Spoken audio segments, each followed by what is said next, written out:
Shalom, all praise to the Most High. Um, I just, real quick, I wanted to share this video and excuse my beard. I tell you, every time I wake up, right, it's like my beard gets grayer and grayer. It's crazy, but I trust all is well with you guys this Friday morning, afternoon, wherever you are in the world. But check this out.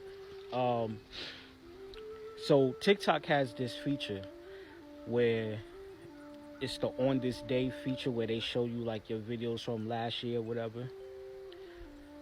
So I was just looking at a couple of the videos that they had shown that I've done recently, not recently, I take that back, about a year ago.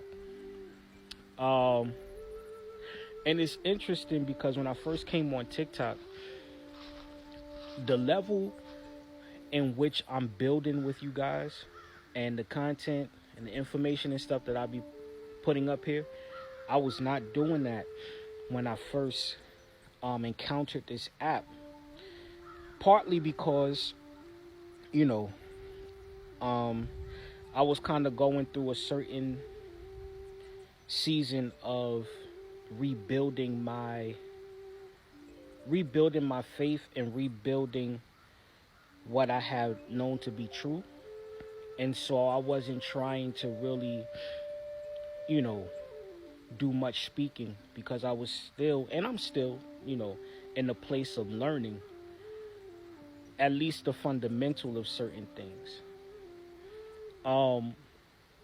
But I find it interesting because, like I said, I wasn't building on the level that I'm building on now. And it's crazy when you look back and you see from how far you have come. I was so uncertain as to whether or not I should even jump on this platform. Then once I jumped on the platform, I was so hesitant and unsure as to what I should even put out. You get what I mean? So I tried doing a few, I won't even call them comedy sketches because I'm not funny. I'm more goofy than I am funny, but, just trying to fill the app out. And it was like one day after doing some studying and praying and just really seeking for direction as to what I should be really doing with my time, I jumped on, and I think one of the first videos I started doing was dealing with that of truth, if I'm not mistaken. It was like, the benefits of truth and how truth and you being a truth seeker is gonna set you apart from the masses and things of that nature.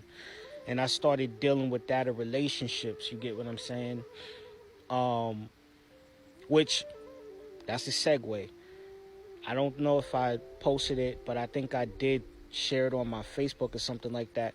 I will be going back into dealing with relationships and things of that nature, especially as it relates to a lot of the stuff that I've been talking about, such as endurance, dealing with that truth, dealing with that of, identity, knowing them that's amongst you and things of that nature.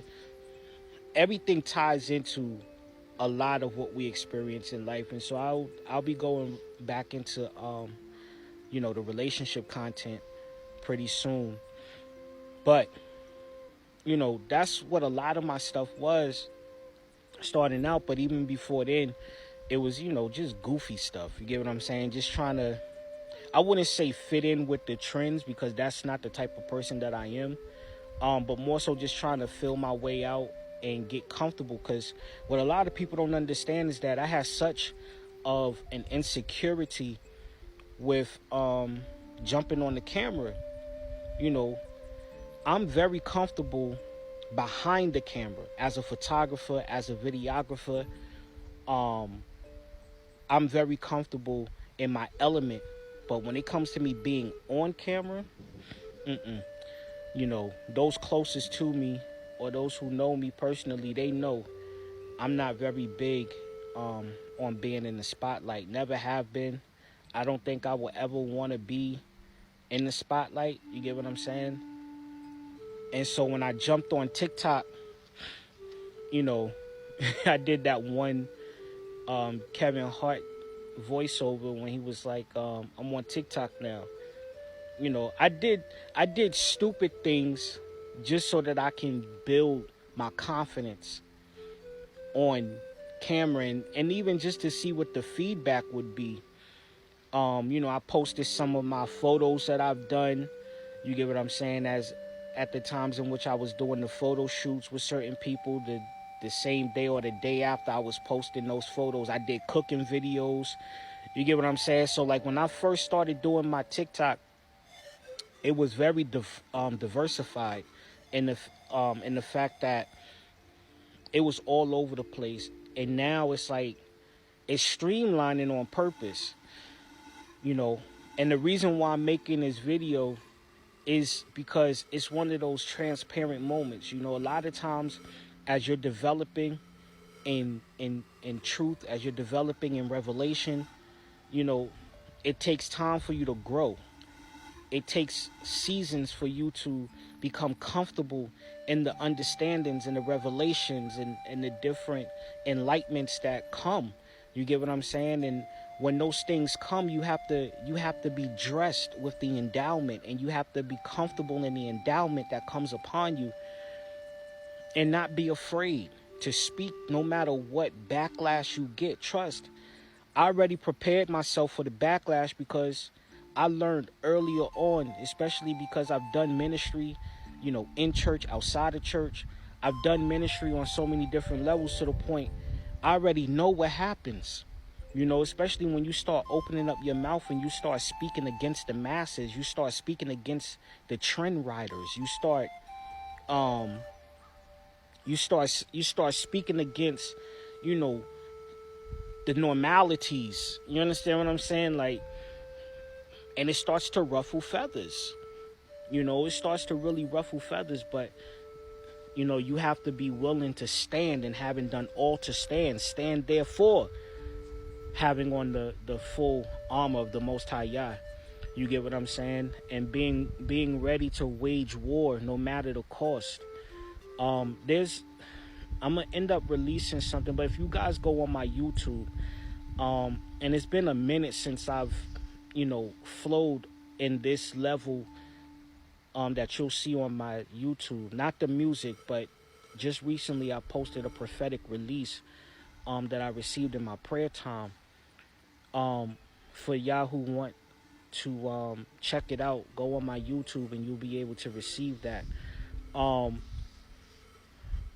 But we have to be steadfast and immovable, always abounding in this word of truth, regardless. You get what I'm saying? No one can label whether or not your experience is a fraud, because it's your experience. Now, it's up to you if you exaggerate it, or if you try to downplay it, or, you know, water it down. That's up to you. But no one can take away from your experience. You get what I'm saying? Now, someone can come and add to your experience or try to take away from your experience. But at the end of the day, the only one who knows whether or not your experience is true is you and the Most High, and the demons that you have to face. You get what I'm saying? So, I just wanted to share this quick video before I jump into other content. This is like a little segue. You know what I mean? It's a segue video. But I do have other things that I'm going to bring out. So stay tuned. I hope you guys are blessed. Shalom.